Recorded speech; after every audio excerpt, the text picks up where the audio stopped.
Ayat 12. Innallaha yudkhilul ladzina amanu wa 'amilus sholihati jannatin tajri min tahtiha al-anhar. Di sini Allah menggambarkan sesungguhnya Allah memasukkan kepada orang-orang yang beriman dan beramal soleh ke dalam surga-surga yang di dalamnya mengalir sungai-sungai. Kapan itu terjadi? Tentu nanti pada hari kiamat. Dan perlu kita ketahui, saat dikubur itu belum ada surga. Belum masuk ke surga, belum masuk ke neraka. Walaupun nanti ada keterangan sejumlah syuhada yang mati syahid, mereka sudah bisa menikmati surga. Tapi umumnya kaum muslimin, kaum mukminin yang telah ada di alam barzah, dalam kubur, belum masuk surga atau neraka. Karena surga neraka itu nanti setelah terjadi kiamat. Jadi kalau ada orang yang mendoakan semoga dimasukkan ke surga, belum saat ini. Kalau baru mati itu. Nanti surga neraka itu setelah kiamat. Ini penjelasan di tafsir Ibnu Katsir. Yaumal kiamah, pada hari kiamat Allah baru memasukkan orang-orang yang beriman dan beramal soleh itu ke dalam surga setelah hari kiamat. Walladzina, dan adapun orang-orang kafaru yang kufur itu orang-orang yatamatta'una, bersenang-senang. Nah, ini seperti yang kita ketahui saat ini. Bersenang-senang menikmati mereka itu. Wa ya'kuluna, dan mereka makan. Kama ta'kulul an'am, sebagaimana binatang-binatang ternak juga makan. Apa bedanya, gitu kan? Jadi perbedaan antara manusia dengan binatang itu adalah dalam soal makan. Kalau orang-orang yang beriman, makan itu adalah untuk ibadah. Dia makan karena untuk kekuatan melakukan ibadah. Tapi kalau orang-orang kafir itu, ya menikmati saja. Tamat ta'una, begitu istilah Al-Quran. Mereka bersenang-senang, menikmati makan, minum, dan sebagainya. Wa ya'kuluna, dan makan sebagaimana makan binatang ternak. Tidak ada bedanya. Oh, untuk kepentingan hidup juga mereka itu. Makan untuk hidup. Jadi tidak ada nilai tambahnya. Setelah makan itu mereka bisa segar, bugar, kemudian bisa menikmati hidup. Tapi kalau orientasi orang yang beriman itu memang untuk hidup. Hidup itu tetapi untuk ibadah. Itu bedanya. Memang tidak kelihatan. Tidak kelihatan oleh kita. Kita makan itu tujuan jauhnya adalah untuk kekuatan ibadah. Tetapi orang-orang yang tidak mengimani, tidak beriman kepada Allah, ya sekedar untuk mempertahankan hidup. Dia bekerja banting tulang dan sebagainya dalam rangka mempertahankan hidup saja. Nah, itu suka sering kita mendengar istilah mempertahankan hidup. Itu lebih pas untuk orang-orang yang tidak beriman kepada Allah. Bagi orang yang beriman adalah untuk kepentingan ibadah, pengabdian kepada Allah. Fi dunyahum, dalam kehidupan dunia mereka. Ya tamat ta'una, mereka bersenang-senang biha, dengan itu kehidupan. Wa ya'kuluna, dan mereka makan minha, dari itu dunia, ka'akil an'ami, sebagaimana makannya binatang-binatang ternak. Sama saja. Dalam hal ini makhluk Allah yang lain juga makan. Maka manusia juga makan. Nah, mestinya manusia dan binatang itu harus ada bedanya. Karena keberadaan manusia itu beda dengan binatang. Kalau binatang tidak disertai akal pikiran, kalau manusia disertai, sehingga harus ada bedanya juga. Ya, dalam makanan sehari-hari juga tentu kita beda kan. Kalau kita makan itu yang baik-baiknya saja. Coba makan pisang, kan yang dimakan yang di dalamnya. Tapi kalau binatang itu dengan daun-daunnya atau dengan cangkangnya.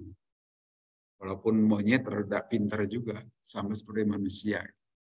Di dalam hal ini, kita makan pisang sama dengan seperti monyet makan pisang juga. Dia juga tidak makan cangkangnya.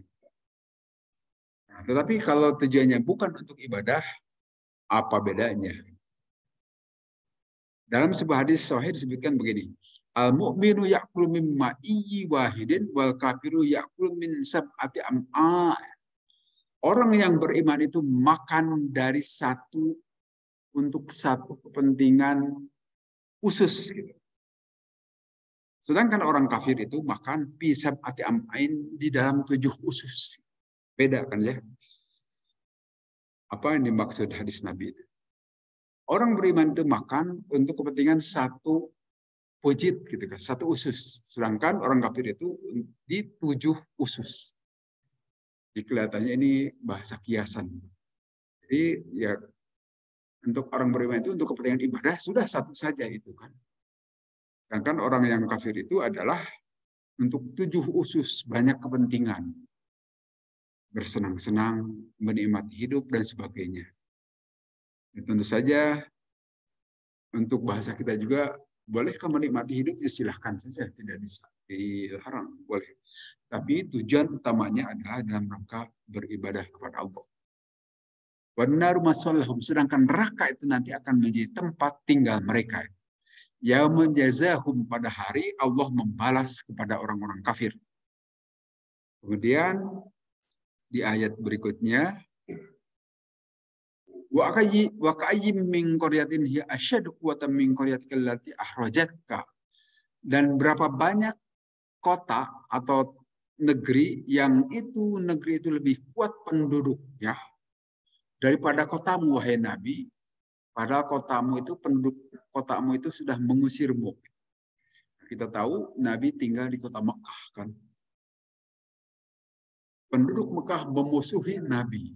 Kita tahu dalam sejarah memusuhi Nabi dengan berbagai macam intimidasi sampai ada diembargo, diboikot. Diboikot Nabi dengan para sahabat selama 3 tahun tuh, tahun-tahun terakhir waktu di Mekah. Boikot, tidak boleh melakukan transaksi apapun dengan penduduk Mekah, dan ujung-ujungnya Nabi hijrah nanti. Ya, ini diusir oleh penduduk Mekah, kan? Di sini disebutkan itu penduduk yang ada di negeri di Mekah itu tidak lebih kuat dibandingkan dengan penduduk negeri yang lain. Diceritakan seperti suku Ad, suku Samud, dan sebagainya, mereka lebih kokoh. Karena mereka mampu membangun gunung-gunung menjadi tempat tinggal atau istana-istana mereka. Sedangkan di Mekah tidak ada budaya itu. Lebih kokoh mereka. Tetapi ahlaknahum, kami hancurkan juga tuh negeri yang lebih kokoh. Apalagi ini negeri Mekah yang tidak lebih kokoh dibanding dengan penduduk sebelum-sebelumnya. Kami bisa saja menghancurkan, pala nasirulahum, maka tidak ada yang bisa menolong kepada mereka. Jadi maksudnya janganlah sombong, jangan mentang-mentang berkuasa, karena gitu kan manusia itu kalau berkuasa itu suka mentang-mentang. Suka mentang-mentang dalam arti seperti dalam peribahasa bahasa Inggris, power tend to corrupt. Kekuasaan itu cenderung korupsi. Kita jangan lama-lama kalau berkuasa itu. Dahulu kan di Undang-Undang Dasar kita itu kekuasaan itu tidak dibatasi sampai Pak Harto itu sampai 30 tahun terus-terusan. Karena undang-undangnya tidak membatasi. Tapi kemudian tahun 2000-an itu diamandemen, kekuasaan itu hanya 2 periode saja. Nah, tujuan 2 periode itu apa? Sesuai dengan apa yang diyakini selama ini, kekuasaan itu cenderung korup, cenderung sewenang-wenang. Maka jangan lama-lama jadi penguasa itu. Jangankan sebagai kepala negara, jadi ketua RT saja begitu. Jangan kelamaan. Maksimum 2 periode saja. Kalau kelamaan itu begitu. Sehingga kemarin ada tuntutan dari para kepala desa, sudah 9 tahun minta 3 periode, itu kelamaan. Coba kalau terus-terusan menjabat sebagai kepala desa itu, 9 kali 3, 27 tahun kan. Itu cenderung orang itu, cenderung kalau kelamaan berkuasa suka sewenang-wenang. Itu sifat manusia itu. Sifat Fir'aunnya itu keluar. Makin lama berkuasa, makin suka-suka. Ya, dalam hal ini, jangan kelamaan berkuasa. Jadi ketua DKM juga sama, jangan kelamaan. Jadi ketua RW juga sama, cenderung begitu, ada kesewenang-wenang. Power tend to corrupt. Kekuasaan itu cenderung begitu korupsi. Sehingga dalam hal ini, sesuai dengan apa yang disebutkan di sini, orang-orang itu cenderung akan menyimpang, akan melakukan korupsi. Dan itu terjadi di mana-mana. Perhatikan Fir'aun salah satu contoh kan.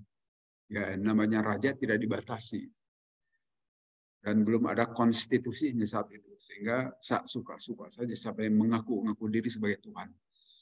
Dan pada saat zaman Orde Lama, kita juga tahu kan, Presiden Soekarno diangkat jadi presiden seumur hidup. PKI sebetulnya yang mengangkatnya itu di MPR itu. Walaupun ujung-ujungnya tidak bisa juga itu. Dan kita tahu, makin lama berkuasa, makin suka-sukanya juga Presiden Soekarno. Artinya di satu sisi beliau itu besar jasanya untuk kemerdekaan Indonesia, tetapi di akhir kekuasaannya cenderung diktat. Sewenang-wenang dengan menerapkan demokrasi terpimpin dan sebagainya. Ya, tentu di situ banyak kepentingan. PKI juga ikut bermain dan ada kepentingan-kepentingan asing juga. Nah, tetapi di sini sekali lagi agama juga atau Islam juga memberikan batasan. Jangan kelamaan. Kita tahu Allah mengutus Nabi Muhammad SAW tidak lama-lama kan. Diangkat sebagai Rasul itu usia 40 dan tidak sampai 25 tahun, hanya 23 tahun saja. Nah, Allah juga memberikan contoh tidak lama-lama, tapi tugas tuntas jelas. Kalau kelamaan membahayakan. Kemudian kita tahu cara membatasinya itu kalaupun di kerajaan itu menggunakan konstitusi, menggunakan undang-undang. Kalau tanpa undang-undang itu raja cenderung sewenang-wenang. Maka nanti yang berkuasa raja itu sebagai simbol, penguasa itu nanti sebutnya Perdana Menteri. Perdana Menteri tidak boleh lama-lama juga. Kemudian di dalam penjelasan di sini, hada tahdidun syadidun wa wa'idun akidun ahli Makkah. Itu adalah penjelasan yang sangat keras kepada ahli Makkah. Janganlah terlalu membenci kepada Nabi SAW, nanti lama-lama Allah hancurkan itu kota Makkah. Tapi sebelum dihancurkan, Nabi sudah hijrah dahulu. Tidak membohongkan Rasulullah SAW. Padahal Rasul itu Sayyidul Mursalin sebagai penghulunya seluruh utusan. Khotimul Anbiya'i dan penduduk para nabi. Hanya mereka tidak sadar, tidak mengerti penduduk Mekah. Dan mencemooh kepada Nabi. Edakan Allah, maka apabila ada Allah itu. Dahulu, qad ahlakal umaman ladin kadzabur rusula qablah. Allah telah menghancurkan umat-umat sebelumnya yang membohongkan para rasul. Seperti diceritakan di Quran, kaum Samud, kaum Lut, kaum Nabi Soleh, kaum Ad, itu disebabkan pembohongan mereka kepada Rasul, dihancurkan itu kota Nabi Lut, kota Sodom, kota Samud, dan sebagainya. Pokoknya asyadda quwatan min haulai. Padahal mereka itu lebih kokoh, jauh lebih kuat dari kekuatan fisik orang-orang Mekah saat itu.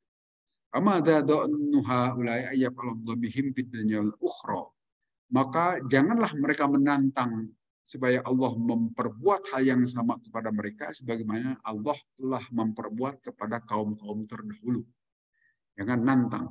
Tetapi dalam hal ini memang Allah menunggu atau menangguhkan siksaan yang akan diberikan tidak sekarang di dunia saja, tapi nanti di akhirat kepada umat Nabi Muhammad. Beda dengan umat-umat sebelumnya itu kontan diberikan, tapi ke umat Nabi Muhammad siksaannya itu ditangguhkan. Kain rupiah an kasirin minhum al-kubah bidunya labir katu judi rasuli nabi yarrohmah. Kalaulah diangkat dari mereka itu siksaan itu karena nabi yang diutus itu sebagai nabi rohmah, nabi yang penuh kasih sayang. Sehingga tidak pas siksaan itu diturunkan saat di dunia ini. Ainal adzaba, maka karena sungguhnya siksaan itu yufaru akan disempurnakan al kafirin kepada orang-orang kafir bihi dengan siksaan fi ma'adhim nanti di hari kembali mereka kepada Allah. Artinya di hari kiamat. Yudu aplahumul adzab akan dilipat gandakan bagi mereka siksaan itu, maka nuyastati'una sama wa maka nuyubsirun yang mereka tidak mampu, tidak mempergunakan pendengaran dan mereka juga tidak menggunakan penglihatan. Alladzina akhrajuka min baini adhurihim. Orang-orang penduduk Mekah itu telah mengusirmu, wahai Nabi, dari tengah-tengah kota itu. Kita tahu nanti para sahabat Nabi juga melakukan hijrah sebelum ke Madinah. Hijrah dulu ke Habasyah, ke Ethiopia. Termasuk nanti ada para Sayyidina Utsman juga. Sayyidina Utsman juga hijrah dahulu ke Ethiopia, walaupun waktu itu Nabi tidak ikut serta. Dan bertemu dengan Raja Najasyi, disampaikanlah oleh Ja'far bin Abi Thalib sejumlah ayat Quran yang pernah diturunkan kepada Nabi, dan berdasarkan bacaan Al-Quran itulah Raja Najasyi mengimani kepada Nabi Sallallahu Alaihi Wasallam. Kemudian nanti setelah Nabi hijrah ke Madinah, dari Ethiopia itu langsung ke Madinah para sahabat menyusul Nabi. Annan Nabi dalam sebuah hadis disebutkan begini, Annan Nabi sesungguhnya Nabi Sallallahu Alaihi Wasallam lamma kharaja pada saat keluar Nabi bin Makkah dari kota Makkah ilal ghori ke satu gua. Arohu memperlihatkan kepada Nabi, melihat Nabi kepada itu kota Mekah atau pada saat mau masuk ke dalam gua, ilal tafata ila Makkah, Nabi melirik ke kota Mekah. Waqala dan berkata Nabi, anta ahabbu biladillahi ilallah. Engkau sesungguhnya adalah negeri yang paling Allah cintai. Wa anta ahabbu biladillahi ilayya. Dan sesungguhnya engkau adalah negeri Allah yang paling aku cintai. Kayak kota Mekah. Jadi bisa diajak bicara ternyata kota juga itu. Walau anna musyrikina lam yakhrujuni lam akhruj minka. Kalau sesungguhnya orang-orang musyrik tidak mengusirku dari kota ini, maka aku tidak akan keluar dari kota ini. Jadi saat Nabi masuk ke dalam gua Sur kelihatannya ini, waktu beliau mau hijrah ke Madinah, Nabi berkata seperti itu, hai kota Mekah, engkau adalah kota yang paling aku cintai, kota Allah yang paling aku cintai oleh Allah, dan engkau adalah kota yang paling aku cintai. Kalaulah orang-orang musyrik tidak mengusirku, aku tidak akan keluar dari kota Mekah. Aku sangat cinta tinggal di negeri ini, di kota ini. Dan nanti Allah mengembalikan Nabi ke kota Mekah saat putuh Mekah. Kemudian di ayat berikutnya, apa angkana abayati min rabbika man zuyyina su'u amalihi wa tabau ahwa'ahum? Apakah orang yang mempunyai kesaksian yang berdatang dari Allah sebagaimana orang yang dihiaskan kepada orang itu keburukan amalnya dan mengikuti hawa nafsunya? Nah, ini untuk menggambarkan sekali lagi perbedaan kualitas manusia yang hidup di muka bumi ini. Semuanya dijadikan tempat hidup bagi semua manusia di muka bumi ini. Tetapi akan berbeda, akan nampak perbedaan antara orang beriman dan orang yang tidak beriman. Kalau orang yang beriman tentu punya keyakinan terhadap Allah perihal bagaimana hidup di muka bumi ini. Bukan sekedar menikmati hidup, tetapi menikmati hidup itu dalam rangka beribadah, pengabdian kepada Allah. Harusnya begitu. Karena itu tujuan hidup manusia kan. Sedangkan orang-orang yang lain itu, mereka memperburuk amalnya. Bersenang-senang sajalah. Gitu. Bagaimana kok hidup ini hanya sekali. Sehingga kehidupan yang sekali ini kita gunakan, manfaatkan untuk kesenangan saja. Tanpa berorientasi pada kehidupan setelah kematian. Itu orang-orang yang buruk amalnya. Buat tabawah dan mengikuti hawa-hawa nafsu mereka. Kita perhatikan saja misalnya, memang di negeri-negeri barat juga Pak, ada orang-orang hebat-hebat dalam kehidupan dunia ini. Mereka ada yang jagoan naik ke gedung-gedung tinggi itu tanpa pakai tali bisa naik kan? Karena mereka berlatih kelihatannya. Melatih itu dalam rangka apa? Menikmati hidup saja, menyenangi kehidupan saja. Ya, tidak ada kegiatan lain kecuali itu yang saya sukai, maka dia melanglang buana ke negeri-negeri lain dalam rangka menaklukkan gedung-gedung tinggi saja. Itu orang Prancis salah satunya itu. Tapi kan tidak banyak, hanya 1-2 saja. Demikian juga ada yang hidup melakukan wisata ke sana kemari bukan dalam rangka tadabbur alam, terhadap kemahagungan Allah, tetapi menikmati hidup saja. Banyaknya untuk bersenang-senang saja. Dan tidak ada tujuan untuk pengabdian kepada Allah. Wisata itu memang diperintahkan juga oleh Al-Quran. Silakan, afalam yang dulu, apakah mereka tidak memperhatikan, tidak melakukan pasirul fil ardi, maka berjalanlah di muka bumi itu. Kemudian perhatikan bagaimana kesudahan orang-orang. Artinya bagi orang yang beriman itu melakukan wisata itu adalah memang untuk menikmati hidup, tetapi di dalamnya ada makna perintah dari Allah memperhatikan sejarah-sejarah masa lalu untuk tadabbur gitu. Kan orang-orang yang tidak beriman kepada Allah hanya ittaba'u ahwa'ahum, hanya mengikuti hawa-hawa nafsu, kesenangan saja. Ala basiratin wa yakin bi amrillahi badini. Mereka begitu penglihatannya. Nah, mereka menikmati karena punya mata, bisa dilihat pemandangan indah. Mereka mendengar keindahan-keindahan hidup itu karena punya telinga. Kan? Mereka bisa merasakan karena punya rasa dan sebagainya. Bagaimana memanfaatkan potensi-potensi itu sesuai dengan yang ada potensi. Hanya sebatas itu. Kaman juzina su amalihi wa tabau ahwahum laisa hada kahada qawlihi. Seperti dalam firman Allah, apa ma ya'lamu annama unzila ilaika min rabbikal haqq kaman huwa ama? Apakah orang itu mengetahui bahwa apa yang diturunkan kepadamu itu dari Tuhanmu adalah kebenaran? Tidak akan sama dengan orang yang akma, yang lolong, yang buta. Akan berbeda. Itu perumpamaan. Akan berbeda kan orang yang bisa melihat dengan orang yang tidak bisa melihat. Artinya gini, orang yang memperoleh hidayah dengan yang tidak memperoleh hidayah sama hidupnya. Tetapi kalau orang yang memperoleh hidayah mengerti apa yang terjadi di alam ini untuk kepentingan tanda-tanda kekuasaan Allah. Tetapi orang yang tidak memperoleh hidayah ya hanya dinikmati saja kehidupan. Sebagaimana tadi dijelaskan, orang yang melihat dengan tidak melihat sama-sama hidup. Tapi akan beda hidup orang yang melihat dengan yang tidak melihat. Kalau yang melihat menikmati keseharian. Tapi yang tidak melihat ya tidak bisa menikmati walaupun bisa berjalan ke sana kemari. Di surat Al-Hasyr juga disebutkan la yastawi ashabun nari washabul jannah ashabul jannati humul faizun. Tidak sama penghuni neraka dan penghuni surga. Penghuni surga itu mereka adalah orang yang berbahagia. Nah, kemudian di ayat berikutnya perumpamaan surga, masalul jannatil lati modal muttaqun, perumpamaan surga yang dijanjikan kepada orang-orang bertakwa. Nah, ini di akhirat nanti sudah ada pembelahan. Di dunia ini antara orang bertakwa dan tidak bertakwa bergabung, menyatu. Tapi kalau di akhirat itu tidak bisa lagi.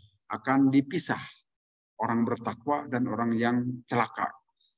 Diumpamakan mereka dimasukkan ke dalam surga yang fiha, di dalam surga itu ada anhar. Anhar itu kata-kata jamak. Kalau tunggalnya itu nahrun. Nahrun itu sungai. Tapi kalau ini anhar, sungai-sungai banyak. Jadi banyak dari air goir asin yang tidak asin.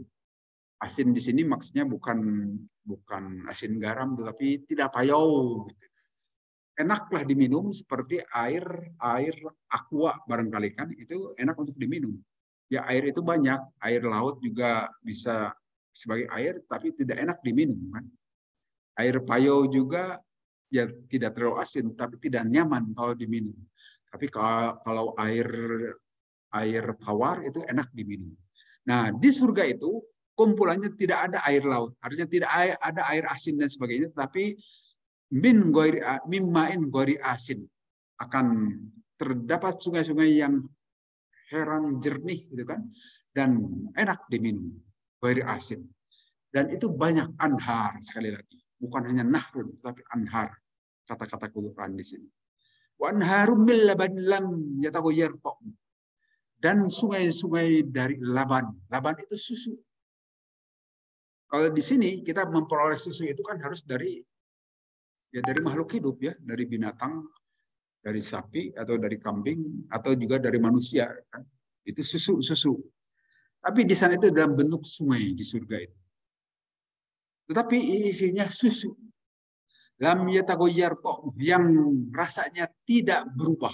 Artinya apa, susu yang ada, yang pernah kita rasakan di dunia ini dengan susu yang ada berupa sungai-sungai di surga itu sama begitu. Susu juga bahkan jernih, bersih, tidak akan terkontaminasi dengan polusi-polusi di situ. Jadi dihalalkan, silakan berupa sungai-sungai juga. Lam yataghayyar ta'muh, yang tidak berubah, tetap rasanya sebagai susu. Walaupun dibiarkan di alam terbuka, kalau susu di kita di Indonesia, di alam ini, kalau disimpan beberapa hari kan jadi rusak ya. Nah, di surga itu tidak akan rusak. Tetap saja susu, walaupun di alam terbuka. Lam yataghayyar, tidak akan berubah ta'muh, rasanya. Walaupun tidak perlu dikulkasan, tetap sebagai susu. Kalau di kita akan rusak. Kemudian juga disebutkan wa anharum min khamril ladzzatil lisyarbin. Dan juga ada sungai-sungai min khamrin. Khamrin itu arak. Arak itu di surga itu halal. Jadi boleh diminum. Makanya di dunia ini dilarang kita meminum arak, karena nanti bagi orang-orang yang beriman itu di surga dipersilahkan dan tidak memabokkan. Kalau di dunia ini arak itu khomer itu artinya penutup, tertutup. Artinya kalau kita minum khomer itu menjadi tertutuplah akal sehat kita itu, sehingga jadi mabok itu kan. Nah kalau di dunia ini kenapa dilarang? Salah satunya karena memabokkan. Walaupun bagi kita orang yang beriman, mengapa tidak minum arak? Karena dilarang Allah saja. Karena kalau sedikit belum tentu mabok kan. Tapi mau sedikit ataupun banyak, karena itu dilarang, kita tidak memakannya, tidak meminumnya. Nah, sedangkan di akhirat nanti, di surga nanti, berupa sungai-sungai. Sungai arak. Sekali lagi, bukan dalam bentuk botol. Anhar, nahrun. Itu jamak dari nahrun. Anharun min khamril ladzatil lisyarbin. Yang disebutkan di sini ladzatil lisyarbin, lezat. Kata-kata lezat itu dari baca ladzat bahasa Quran, ladzat. Jadi bahasa kita lezat. Sebetulnya pakai da bukan z. Ladzah. Ladzah atau lezat lisyarbin bagi orang-orang yang meminumnya. Jadi tidak memabokkan arak di surga itu. Kemudian juga buan harum min asad musaffa, dan juga sungai-sungai yang terbuat dari madu asal. Asal itu manis, kan? Madu. Sehingga dalam bahasa hadis seperti manisnya malam pengantin itu digambarkan dengan usailah. Usailah itu artinya madu kecil. Saking nikmatnya malam pengantin itu bagi yang pengantinan itu digambarkan dalam sebuah hadis, banyak sebetulnya bukan hanya satu. Dalam hadis-hadis itu dengan istilah usailah. Usailah itu madu kecil, saking manisnya malam pengantinan. Nah, kalau madu yang besar itu asal. Asal itu adalah dalam bentuk sungai-sungai juga. Nah, ini kita terjemahkan sungai itu ya karena dalam bahasa Arab sehari-hari nahrun itu sungai. Artinya sungai itu bukan sekedar kali yang besar. Ngalir alirannya besar. Anhar di situ banyak sungai di sini. Kemudian juga wamin kulis samarot, dan juga di dalam surga itu ada buah-buahan beragam. Buah-buahan yang pernah kita kenal di dunia ini di surga juga ada, dan ada juga buah-buahan yang tidak terlalu kita kenal di dunia ini juga di surga ada. Artinya semua buah-buahan yang ada di dunia ini semuanya di surga ada, sama seperti yang pernah kita kenal di sini. Kemudian yang berikutnya itu wa maghfiratun, dan ampunan. Ini yang membahagiakan semua penduduk surga sehingga mereka tidak pernah bosan tinggal di surga itu. Karena sifat manusia kan suka bosanan walaupun dalam kesenangan. Kasih kesenangan sebentar juga ingin, seperti kita misalnya begini, ingin keluar rumah, ingin jalan-jalan gitu kan di kota Bandung. Setelah di luar rumah itu ingin ke rumah. Dia tidak pernah senang gitu itu. Ingin keluar rumah, supaya tidak sumpah gitu kan. Kemudian setelah di luar rumah itu, aduh hara redang dan tidak nyaman, mendingan di rumah kelihatannya. Akhirnya ingin ke rumah. Itu manusia itu punya bosen sifat seperti itu. Tetapi penduduk surga itu, mereka itu tidak akan pernah bosan dengan satu kondisi yang menyenangkan. Beda dengan penghuni neraka yang tidak menyenangkan. Apakah itu sama kondisi di surga itu sebagaimana orang yang berada di dalam neraka, khalidun yang kekal binari di neraka, wasuku ma'an hamiman pakoto am'ah. Mereka penghuni-penghuni neraka itu diberi minum juga dari air yang panas, yang dengan air panas itu bisa memutuskan usus-usus mereka. Terburai usus-ususnya karena minum air panas. Nah, itu satu gambaran yang sangat kontras. Gambaran yang sangat kontras. Penduduk surga itu dalam kenikmatan demi kenikmatan, sedangkan penduduk neraka mereka tetap makan minum, makan itu buah zakum dan minumannya air panas. Tidak enak, tidak nyaman, tidak mengenyangkan, bahkan memutus usus mereka. Ini istilah Quran. Pakoto'a memutuskan am'a'ahum usus-usus mereka. Am'a itu jamak dari ma'a. Amma itu usus-usus artinya banyak semua penduduk neraka seperti itu. Putus karena meminum minuman yang sangat panas.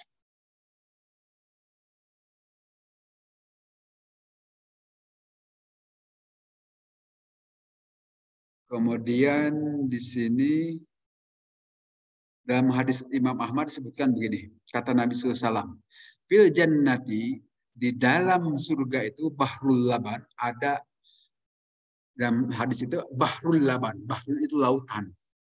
Ada lautan susu, wabahrul ma'i dan juga ada lautan air, wabahrul asal dan juga ada lautan madu, wabahrul khamri dan juga ada lautan arak.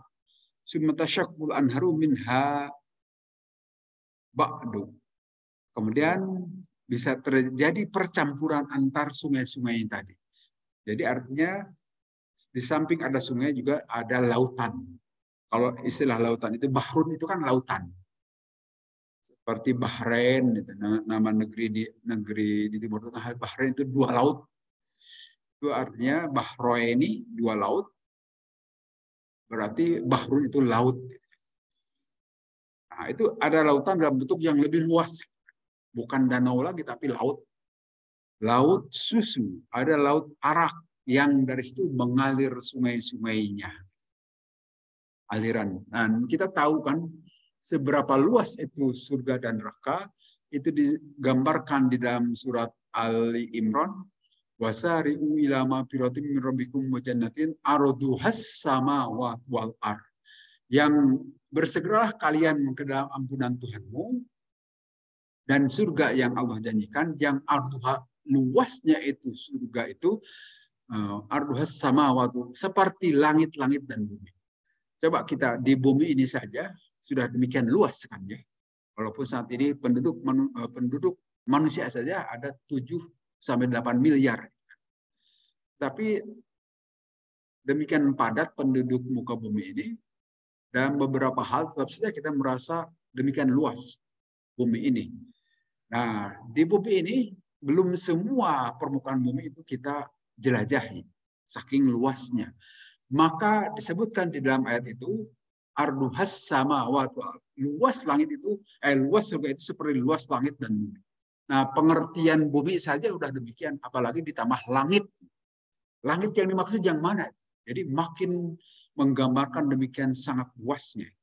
Di samping itu juga, tidak semua manusia ada di surga. Katakanlah saat ini 7 miliar manusia di muka bumi, nah tidak semuanya beriman. Kan hanya 1,5 miliar sampai 2 miliar manusia yang beriman kepada Allah, yang mengaku Muslim. Berarti penduduk surga itu tidak sebanyak penduduk bumi saat ini.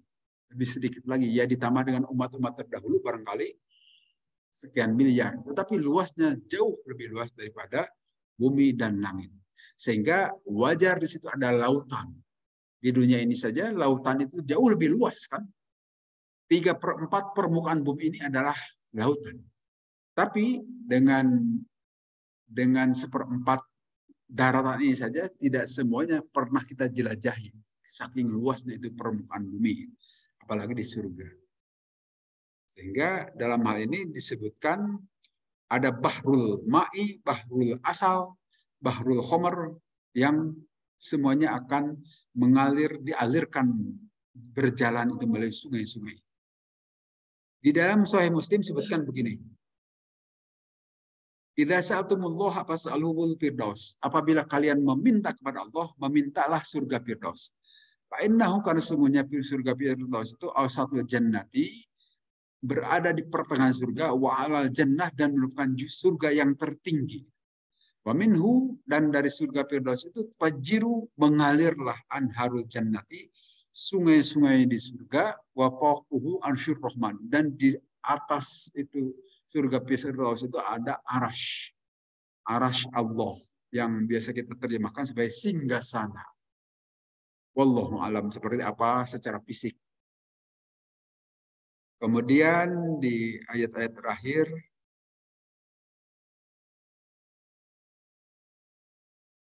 disebutkan di sini seperti ini. Minhum yastami'u ilaik, dan di antara orang-orang itu ada yang berusaha mendengarkan kepadamu. Tapi apabila sudah mendengarkan, mereka berkata kepada orang-orang yang beriman, "Madza qala?" Berkata apa barusan itu Nabi? Nampaknya mereka tidak mengerti, atau walaupun mendengar demikian indah bacaan Quran itu secara bahasa mengenakan kalau didengar, gitu kan, seperti ada Utbah bin Robi'ah kalau tidak salah namanya, dia itu berusaha mendengarkan bacaan-bacaan Al-Quran, tetapi dia tetap kafir. Nah, nanti setelah bertemu dengan orang-orang beriman, mereka bertanya, apa sih maksudnya Al-Quran itu? Sebagaimana digambarkan oleh Al-Quran ini. Karena mungkin saja mereka hanya mendengar keindahan bacaannya, tetapi makna lebih jauhnya untuk apa tidak mengerti kelihatannya. Sama seperti saat ini kan, tidak sedikit kita bacakan Al-Quran di mana-mana, di masjid-masjid, walaupun kadang-kadang dilarang juga itu ya, dibacakan. Tetapi apakah semua orang memaknai apa bacaan yang disampaikan di masjid-masjid tadi? Belum tentu juga. Ulaikal ladzina taballahu ala qulubihim. Mereka itu yang telah Allah cap mati hati-hati mereka, wattaba'u ahwa'ahum, dan mereka telah mengikuti hawa-hawa nafsu mereka. Jadi peringatan-peringatan yang disampaikan di agama itu tidak memberikan makna sedikit pun kepada mereka. Sedangkan walladzina tadau. Ini kata-kata coba perhatikan. Dan orang-orang ihtadau. Ihtadau itu artinya orang yang berusaha mencari hidayah. Seperti orang berusaha menghadiri pengajian, barangkali begitu. Kan itu tidak mudah, tidak semua orang mampu menghadiri pengajian. Kan hanya orang-orang yang punya kemauan saja untuk menghadiri pengajian. Itu artinya berusaha mencari hidayah, menambah hidayah. Nah, zadahum, Allah akan tambah kepada mereka dan petunjuknya atau hidayahnya. Wa tahum taqwahum, dan Allah akan menambah ketakwaan. Artinya di sini memang harus kita berusaha. Walaupun nanti kalau Allah berkehendak, bisa saja hidayah itu demikian langsung turun tanpa ada usaha dahulu. Tetapi di sini Allah menggambarkan bahwa hidayah itu harus diusahakan, dicari. Membaca buku, mendengarkan pembicaraan-pembicaraan yang bermutu, dan sebagainya, itu bagian dari ihtadau. Artinya hidayah itu memang harus terus diusahakan.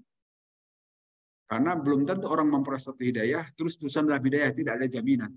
Bisa saja hidayah itu tanggal lagi dari pribadinya. Sehingga harus diusahakan dipertahankan dengan cara melakukan sholat, dengan cara melakukan kegiatan lain yang bisa mempertahankan hidayah. Itu bagian walladzina tadau.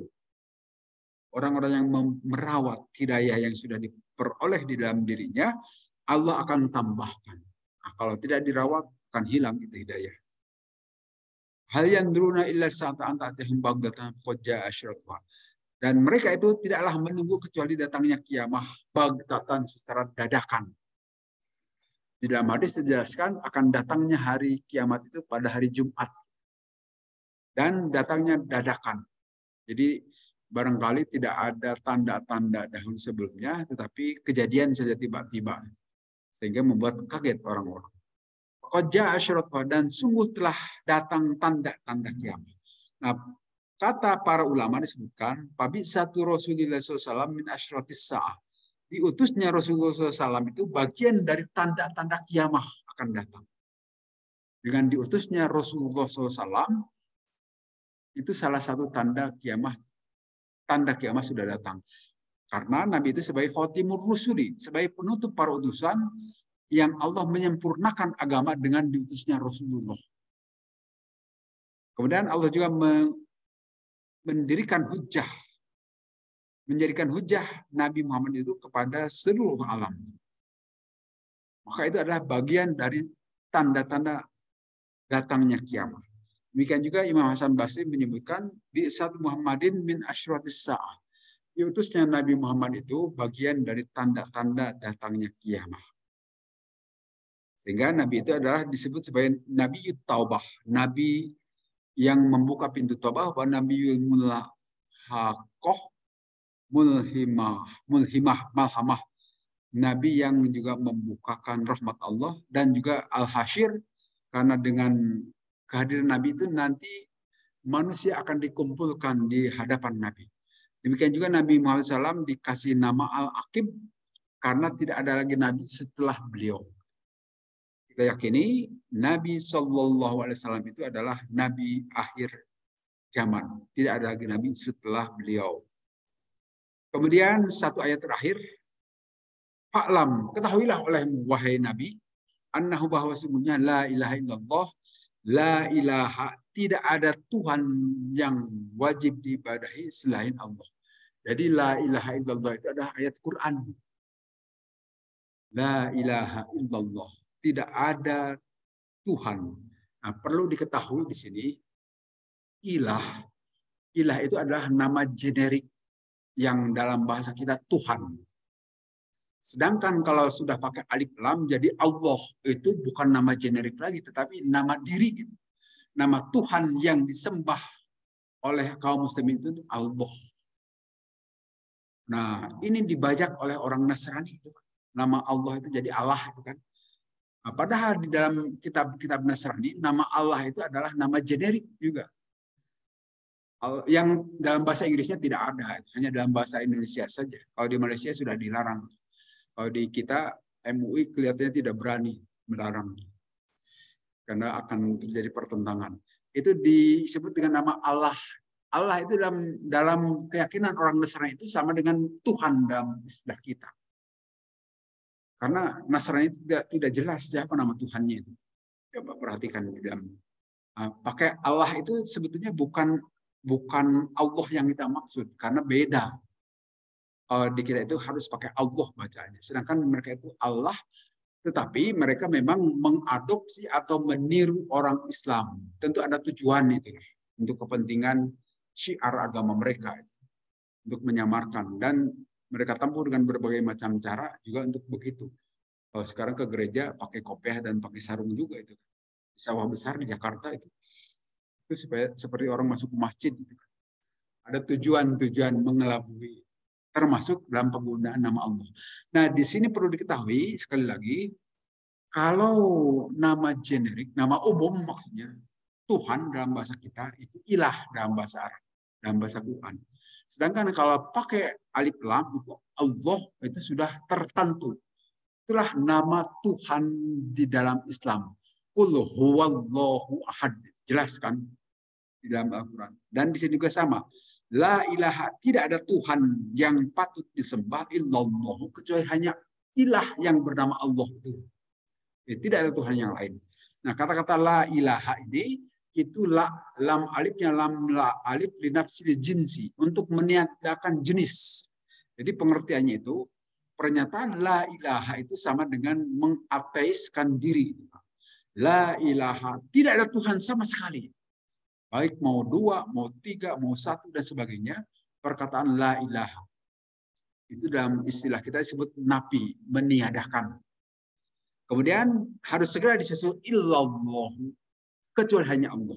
Nah, itu baru jadi muslim di situ, jadi mukmin. Tapi kalau kita mengucapkan la ilaha, itu ateis, komunis itu, tidak mengakui keberadaan Tuhan. Sehingga tidak cukup menggunakan la ilah. Itu jadi bahasa Jakarta menjadi jaileh. Jaileh itu dari la ilaha illallah kan. Jadi jaileh itu tidak bahaya sebetulnya. Harusnya segera kita susul illallah. Jadi kalau ada orang yang mengatakan jaileh, segera kita susul dengan illallah.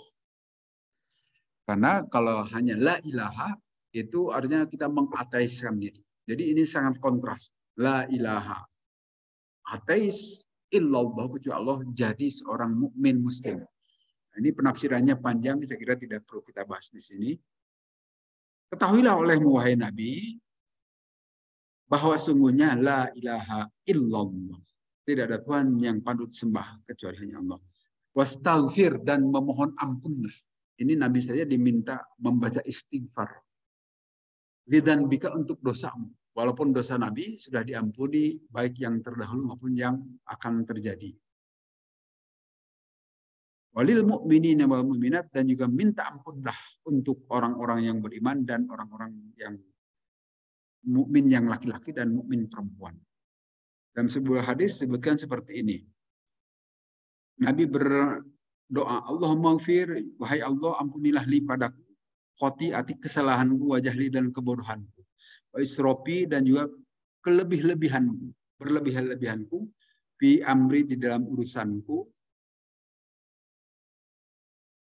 wa ma anta a'lamu bihi minni, dan apa yang engkau lebih mengetahui terhadap aku.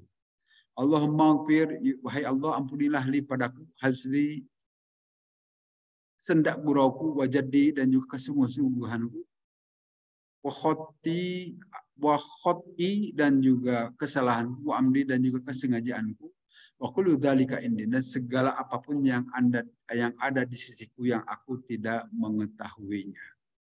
Ini Nabi juga disebutkan di dalam hadis sahih, ya ayuhan nas, hai ingatlah manusia, orang-orang, tubu ila rabbikum, tobatlah kalian kepada Tuhan kalian, fa inni, karena sesungguhnya aku astaghfiru, memohon ampun Allah kepada Allah, wa tubun, aku tobat ilahi kepada Allah, fil yaumi, pada dalam satu hari, aksaru, lebih banyak, min sab'ina marratan, dari 70 kali.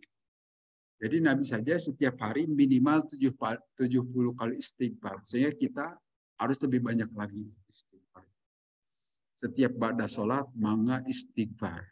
Dan mencontoh Nabi. Karena Nabi sehari semalam 70 kali istighfar. Maka berarti kita harus lebih besar lagi. Karena apa? Nabi sudah diampuni dosa-dosanya kan. Masih suka istighfar. Apalagi kita tidak ada jaminan diampuni dosanya. Maka istighfarnya harus lebih banyak. Saya kira itu saja barangkali untuk penjelasan surah Al-Hasyr sampai di sini. Wallahu